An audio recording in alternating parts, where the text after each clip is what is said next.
Good morning, everybody. We're going to go ahead and get started with our community development meeting. Today's date is March 27th, 2025. The time is 10 a.m. In attendance are Commissioners Eberline, Duncan, and Matari. I'm going to call this meeting to order. There's no chairman's opening remarks. Any changes to the agenda? Hearing none. Poll for conflicts of interest. None. All right.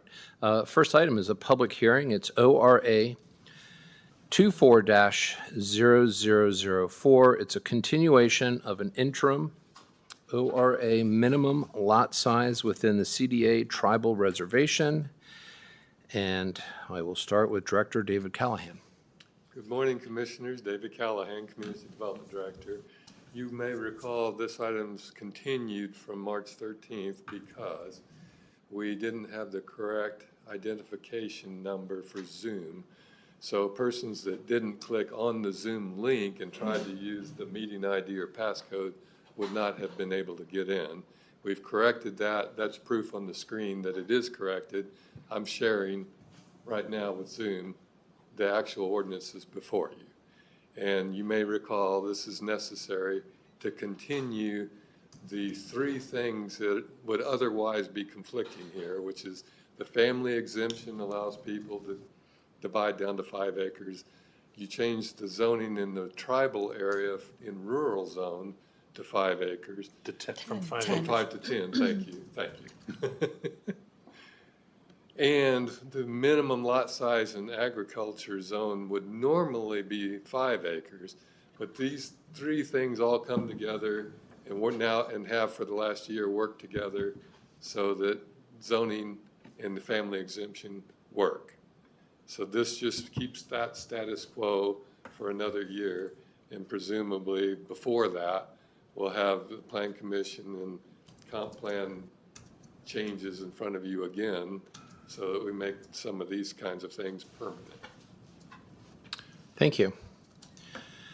Well, with that, and we're still in public testimony, is there anyone who would like to speak for this? Anybody on the telephone? Anybody on Zoom? No? Anyone who wants to speak against this? Okay, well, then I will take a motion to end public testimony and enter into deliberations. I just have one question for staff. Did anybody reach out and say, hey, I tried to get in there and I couldn't because the number was wrong? No. Okay, just wanted to make sure.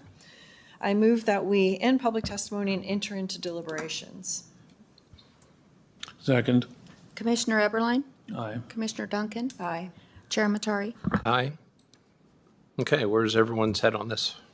Well, I was against the tribal rezoning in the manner that it came down, but the board at that time agreed with it. So the thing that I do not like is conflicting information for the public. So this is a common sense thing that has to be done, and I voted for the emergency ordinance, even though I'm against the reason why it came about.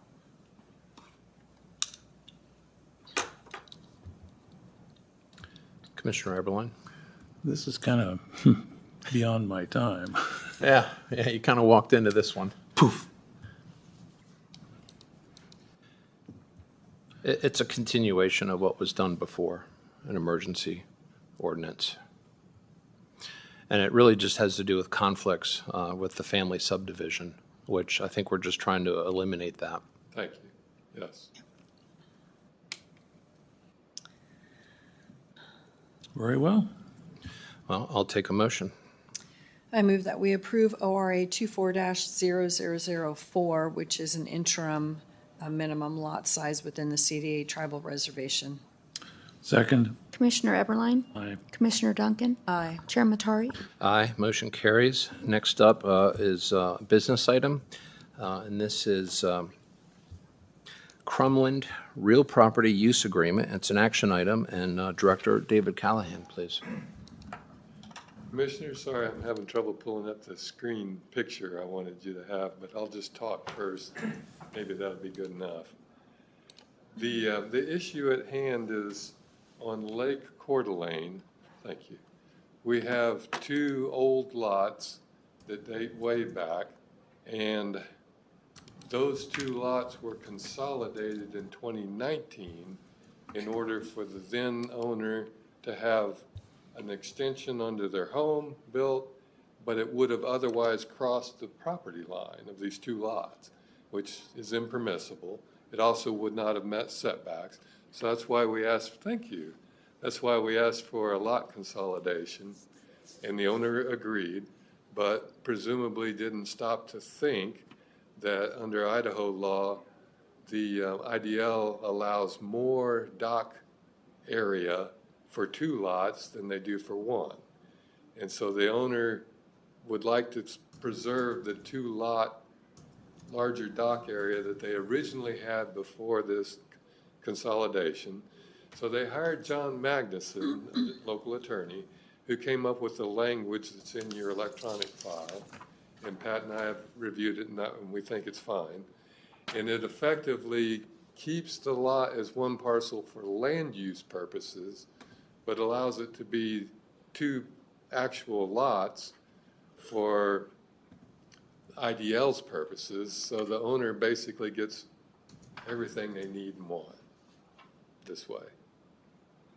Yeah, they get to keep, Pat Braden, civil deputy prosecutor, essentially, they get to keep what they have in terms of both location of their house and their dock.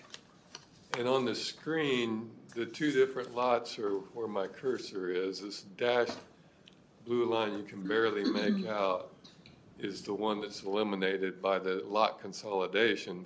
But you can also see that blue line goes right through part of the home. So that was why there was a need for the lot consolidation. Any questions? No. I have one question.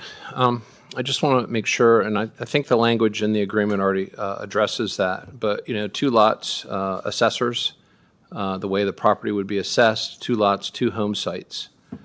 I think the agreement addresses that still remains. Is that correct? Yes, So we're not going to have a BOE issue later? shouldn't. Okay. If we do, I can certainly testify to the content of the agreement. Okay. That was the only question I had. So if you want, you can go ahead and make a motion. I move that we approve the Krumland-Real property use agreement. Second. Chairman, or Commissioner Eberline, Aye. Commissioner Duncan, Aye. Chair Matari. Aye, motion carries. 10:08, meeting adjourned.